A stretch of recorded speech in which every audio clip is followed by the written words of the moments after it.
저는 원래 정치에 관심이 되게 많고 그렇지만은 이렇게 그냥 정치에 대한 현황을 분석하는 것보다는 정치적인 현상이 일어나는 그 뒷 배경과 사람들의 심리 상태를 유추하고 하는 것에 좀 더 재미가 있습니다. 정치인들이 첨예하게 싸우고 이러는 것들에 대해서는 그냥 뭐 그때 현상만 파악하고 그 내면은 어떤 이유가 숨어져 있는가에 대해서 한번 제 얘기를 해볼까 싶어요. 사실은 오늘 좀 울었습니다.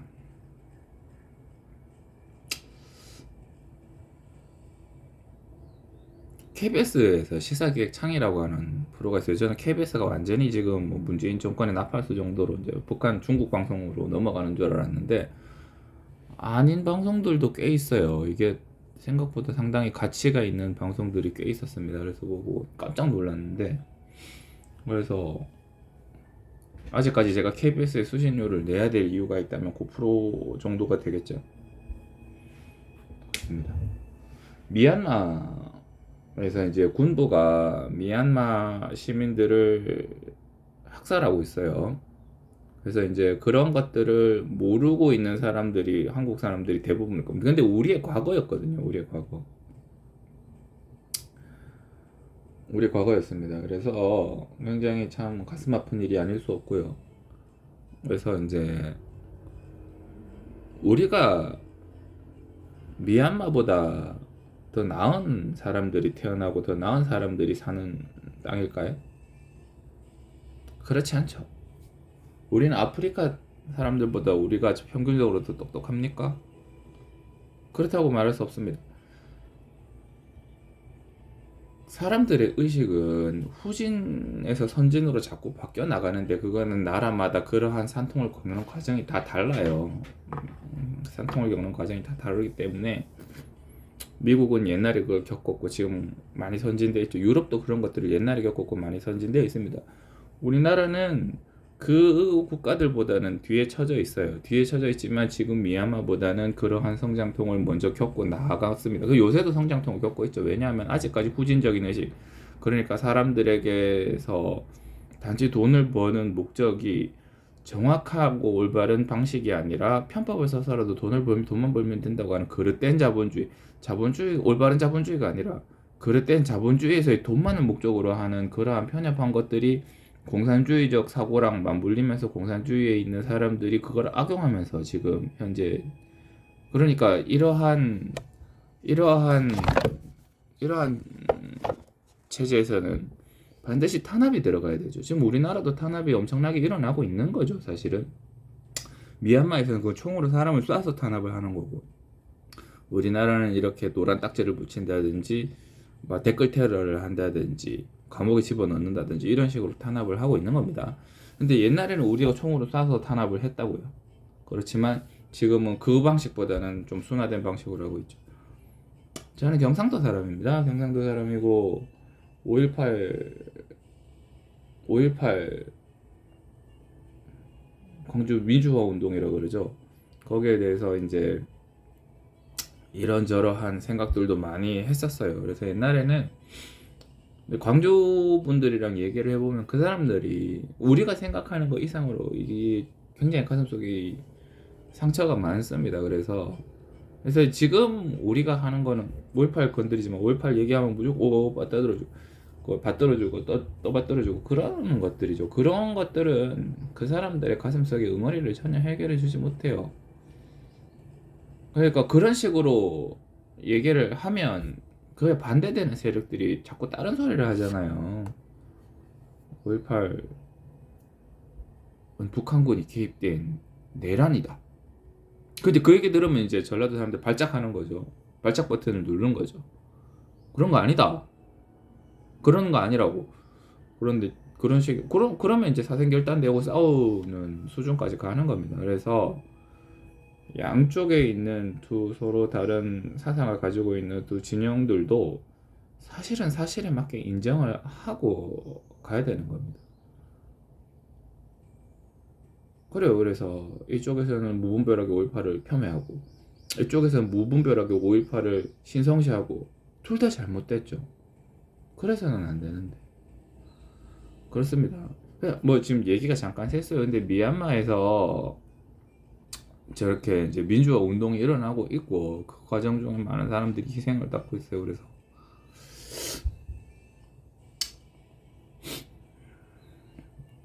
보다가 눈물이 나더라고. 그렇습니다. 우리나라도 지금 그러한 과정을 겪고 있어요. 아직 그 망령이 다 없어지지 않았습니다. 아직까지 중국을 위시한 일부 자기들의 지배욕과 그런 것들을 충족시키기 위해서 타인을 희생하고 타인의 권리를 희생하는, 그러니까 구시대의 봉건적인 구시대의 사상과 현재 자유주의적 사상의 싸움, 치열한 싸움인 거죠. 우리는 지배할 테니까 넌 우리의 지배 속에서 살아. 아니야, 우리는 니들이 지배하지만 우리들이 스스로 살겠어. 그래, 그 싸움인 겁니다. 그 사상과의 싸움인 거고, 거기서 이제 무한 피가 뿌려지고 있는 거죠. 성장통이라고 하면 표현이 너무 순진한가요? 그렇지만 성장통이 맞습니다. 치아가 날 때 잇몸을 뚫고 나옵니다. 덜어는 아파합니다. 잇몸이 뚫고 나오는 과정 중에서 위에 있는 치아에 씹히기도 하고 음식물에 씹혀서 아프기도 합니다. 그러면서 치아가 나는 거예요. 성장통이 있다. 자, 요번에 국힘당에서 이제 이준석 최고위원이 지금 당대표가 되기 위해서 출마를 했고, 이게 압도적인 표차로 이제 압도적으로 1위로 해서 이제 후보가 됐습니다. 이게 의미하는 바를 봐야 돼요. 의미하는 바는 이제 다른 유튜브에서 많이 이렇게 다 리뷰를 했으니까 의미하는 바라기보다, 의미하는 바의 더 안쪽에서 이러한 현상에서 우리가 꾸준히 발견되는 공통점을 한번 파악해 봐야 돼요. 사람들은 지금 현재 정치 세력들에게 염증을 느낍니다. 저도 염증을 느껴요. 나경원 염증을 느낍니다. 이준석 한번 해봐라, 그런 생각이에요. 보수들의 이제 기존에 있던 정치 체계에서 우리가 상당히 염증을 느끼는 거예요. 민주당은 말할 것도 없고요. 거기는 그냥 자체가 염증 덩어리고요. 그래서 사람들은 이제 민주당에서는 별로 기대를 하지 않죠. 그래서 이제 그럼 민주당의 카운터파티는 국민의힘인데, 국민의힘에서도 기대를 할 수 있는 영역이 제한적인 거예요. 그래서 그러니까 기존에 있던 사람들은 좀 이제 좀 나가리가 됐으면 좋겠는 그런 마음인 거죠. 그런 마음을 표현한 게 이준석입니다. 자, 그런데 우리가 보면 위대한 지도자는 여론을 만들어갑니다. 여론을 만들어가는 게 아니라 여론을 구체화시킵니다. 이게 핵심입니다. 여론을 만드는 게 아니라 여론을 구체화시키는 핵심이에요.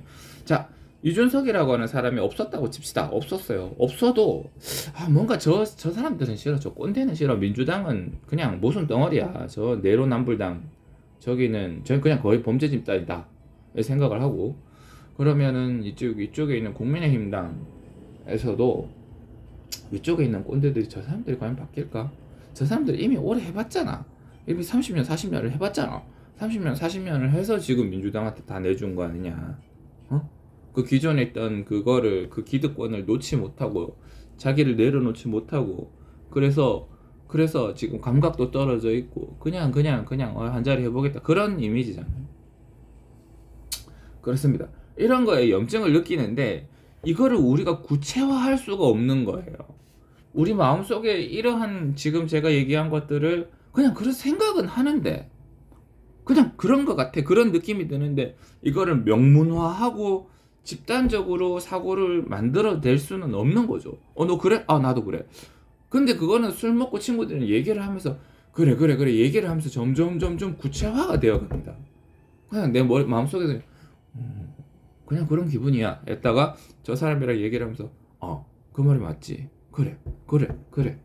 우리가 생각이 모호할 때는 써보면 구체화가 되는 것처럼, 영상을 찍어보면 구체화가 되는 것처럼, 그러한 것들은 집단적인 사고방식은 구체화될 수 있는 포인트가 필요합니다.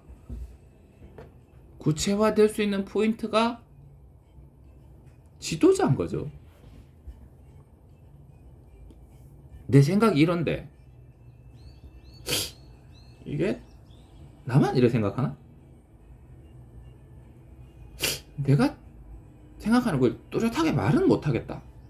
내가 머리가 나빠서 이런 생각이 들기는 드는데, 아니면 내가 요령이 부족해서, 아니면 내가 이런 정보적인 감각이 떨어져서 이걸 구체화할 수는 없는데, 근데 저 사람이 나랑 비슷한 생각을 가지고 있는데 저 사람은 그걸 해낸단 말이야.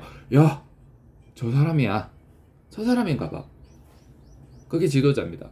그래서 진정한 지도자들은 요론을 형성하는 게 아니라 요론을 구체화하고 거기에 수정보완으로 다듬을 수 있는 능력인 거죠. 지금 이준석이 그걸 해내는 거예요. 뭐가 됐거나 이준석이 해내는 거예요. 엘리트주의가 어떻다 저떻다 하지만 우리에게는 우리의 생각을 보다 잘 구체화하고 우리의 단점을 보다 잘 보완해 줄 수 있고, 때때로는 우리 대신에 설득도 해줄 수 있으며, 우리에게 특정 부분에 있어서 야 그거 네가 잘못 생각하는 거야, 우리가 성장할 때 있어서 성장통에 있어야 돼, 무조건 좋은 것만 있어도, 때때로는 질책도 해줄 수 있는 그러한 올바르면서 강력한 지도자가 필요한 겁니다. 올바르면서 강력한 지도자. 달지 지도자들은 그러한 군중들의 심리와 니즈를 잘 반영하고 구체화시킬 수 있는 사람인 겁니다. 지금 국민의힘에서 이준석 돌풍이 왜 돌풍이냐? 그런 걸 구체화해내거든요. 그 사람이 그걸 구체화해내거든. 나경원이 그걸 구체화해냈다? 그럼 우리가 나경원을 찍겠지. 나경원이 단지가 나이가 많아서? 그런 거 아닙니다. 나경원은 이미 박원순 시장이랑 붙었을 때도 졌고, 공수처법도 통과해줬고, 나경원이 여당의 헤드로서, 야당의 헤드로서 한 대단한 일들이 없죠. 오히려 저지레 하는 것만 많습니다. 사람들이 그걸 기억하는 거예요. 또 너냐? 난 너는 싫다. 그래서 엄청난 음해 공작들이 뭐 중국 아버지가 중국 무슨 기업 어쩌고저쩌고 뭐 그런 얘기를 해도 안 먹히는 거예요. 뭐 그래 얘기하든지 말든지 그렇습니다.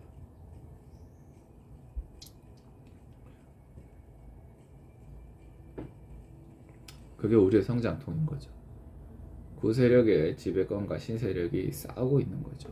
그런 것들이 우리의 성장통이 되겠습니다. 그래요. 역사적으로 이러한 군중들의 니즈를 잘 구체화하는 사람이 지도자가 되었습니다. 지도자가 된다는 게 의미가 있는 게 아니에요. 내가 지도자가 되는 게 나의 영광인 게 아니라, 내가 지도자가 되었으면, 내가 지도자가 되었음으로 인해서 지금 이렇게 흩어져 있고 구체적이지 못한 것들을 잘 집약시켜서 더 좋은 곳으로 올려놓을, 그러니까 책임이 많은 자리죠. 내가 지도자가 돼서 일신의 영달을 껴야겠다? 그런 구시대적인 마인드를 아직까지 한다. 내가 대통령 한번 해봐야지. 태어나서 내가 남자가 태어나서 대통령 한번 해봐야지. 이런 거는 없어야 된다 이 말입니다. 내가 이 세계를 더 나은 차원으로 내 영혼까지, 내 육신과 영혼을 갈아가면서까지 올려놓겠다. 이런 마인드가 필요한 거예요. 이게 지도자지. 이런 게 지도자입니다. 국민들의 피를 대가로 내 재산을 불리겠다. 지금 미얀마 군부가 그렇죠. 국민들의 피를 대가로 내 재산을 불리겠다. 이런 게 지도자가 되면 안 되죠. 그래놓고 나는 어디 대통령 해봤잖아, 뭐 지도자였잖아.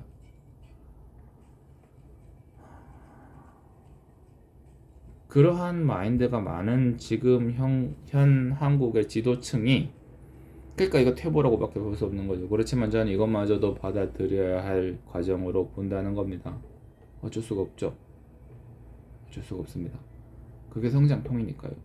미국도 그랬고, 유럽도 그랬고, 지금 중국이 그러고 있죠. 지금 중국이 자기 주머니를 불리기 위한 지도자들이 중국을 지배하고 있죠. 그래서 과연 중국 사람들이 행복할까요? 오랜 교육, 세뇌 교육에서 행복하다고 볼 수도 있겠죠. 근데 과연 그럴까요? 미국에서 살다 온 중국 사람들이 다시 중국을 좋아할까요? 정말 그럴까요?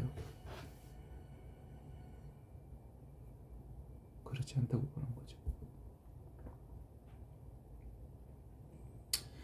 다른 나라 미얀마의 지금 미얀마의 혁명이 우리는 한국이고 거기는 멀리 떨어져 있는 미얀마다 이래 생각하면 우리나라 사람들은 데모크라틱 파티니까 민주주의적인 시민으로서 어떻게 보면 자아 성찰이 부족한 겁니다. 미얀마도 발전해야죠. 미얀마에서 발전해서 미얀마 특유의 문물, 미얀마의 뭐 전통 음식이라든지, 미얀마의 어떤 무궁무진한 산업 발전 가능성을 우리들이랑 같이 협력해서 그쪽에서 생산되는 재화와 불을 우리로 가져오고 우리가 만들어낸 생산과 불을 그쪽으로 교류하면서 서로 발전하면 좋은 거잖아요. 그러니까 다른 나라는 곧 우리나라의 분신이라고요. 민족주의 이게 뭡니까? 이게 뭐예요? 민족주의가 뭔데? 난 민족주의란 말이 되게 싫어. 우리 배달 민족, 우리 민족 잘 돼야 된다. 그럼 뭔데? 그럼 민족주의가 뭐 가족주의. 우리 가족은 잘 돼도 옆집 가족은 잘 안 되나? 옆집 가족이, 옆집 가족이 우리 집 옆에서 식당을 해. 중국집을 해. 되게 맛있어. 그럼 저는 거기가 잘 되면 좋은 겁니다. 근데 거기가 망해서 우리 옆에 있는 저희 옆집에서 내가 맨날 시켜 먹는 그 중국 음식점이 문 닫았다. 그럼 너무 마음이 아픈 거지. 옆집이 잘 되는 게 우리랑 뭔 상관이 있어? 아니 뭔 손해가 있어? 사돈이 땅을 사면 가서 축하를 해줘야지. 거기서 사인하도 되는데 거기서 의시되면 안 되지. 그러니까 그런 거는 경계해야 된다고요. 내가 한 자리 했다. 내가 높다. 내가 높은 위치에 있으니까 너를 의시했다. 이게 전형적인 후진국형 마인드고요. 뭐 비싼 차 산다, 갑질을 한다. 이거는 정말로 자유민주주의에 반대되는 그러한 썩어 빠진 사상입니다.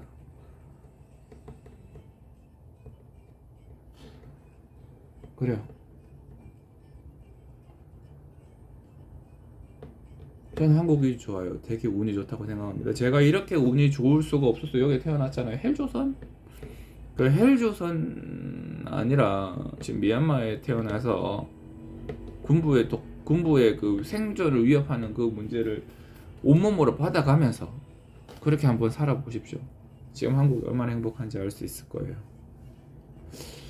그렇습니다. 너무 운이 좋은 사람이고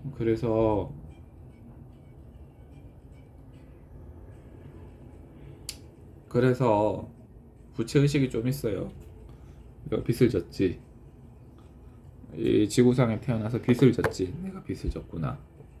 그래서 그 다른 나라들을 좀 더 발전시켰어. 뭐 제가 아무것도 아니지만은 뭐 제가 뭐라고 그 사람 발전시켰습니까? 그렇지만은 그래도 제가 만약에 할 수 있는 게 있다면 제 영상을 보고 한 명이라도 저처럼 생각을 가지고 주변에 있는 나라와 우리나라가 서로 잘 돼서 서로 이렇게 윈윈하는 그런 마인드를 한 명이라도 가질 수 있으면 그래도 그 나라에 조금은 좋은 거라고 생각을 합니다. 그리고 제가 한국에서 벌어들인 돈을 주식 투자를 좀 많이 해요.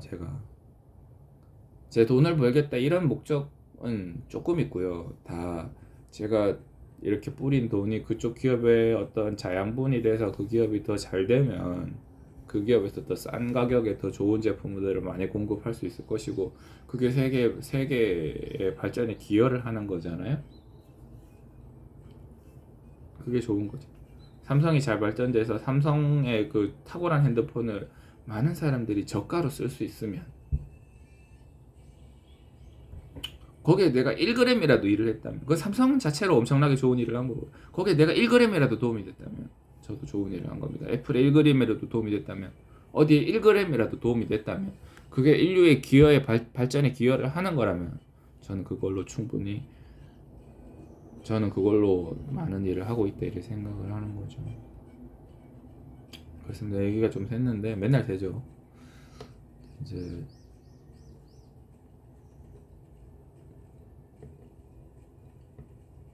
우리나라의 지금 이준석 돌풍은 일종의 성장통이고 그다음에 이제 우리의 의식 수준 체계가 더 발전하고 있는 과정이다. 그리고 리더는 그러한 대중들의 여론의 니즈를 선동하는 사람이 아니라 구체화할 수 있는 사람이다. 옛날에 파워 오브 원이라고 하는 영화 생각이 납니다. 이제 아프리카에 있는 어떤 부족들이 이제 백인들로부터 탄압을 받았는 그런 내용을 다룬 영화예요. 근데 거기서 주인공이 그 아프리카 부족들의 대표로 해서 이제 그 사람들을 뭉치게 하고 저항시키고, 그래서 자기들이 원하는 어떤 자유를 얻어내는 그러한 과정을 담은 영화입니다. 거기서 이제 되게 모건 프리먼이 되게 멋있는 말을 해요. 뭉쳐진 힘은 굉장히 강하다. 그렇지만 그 힘을 뭉칠 수 있는 구심점은 굉장히 중요하다. 파워 오브 원, 파워 오브 올, 파워 오브 원, 그런 말이 나옵니다. 모두의 힘은 파워 오브 한 명의 힘으로부터, 한 명의 그걸로부터 시작이 된다. 그러니까 그 구심점을 만들 수 있는, 그러니까 그 힘을 구체화할 수 있는 사람이 지도자라는 것이죠. 그렇습니다. 오늘 그런 내용을 얘기를 좀 해봤어요.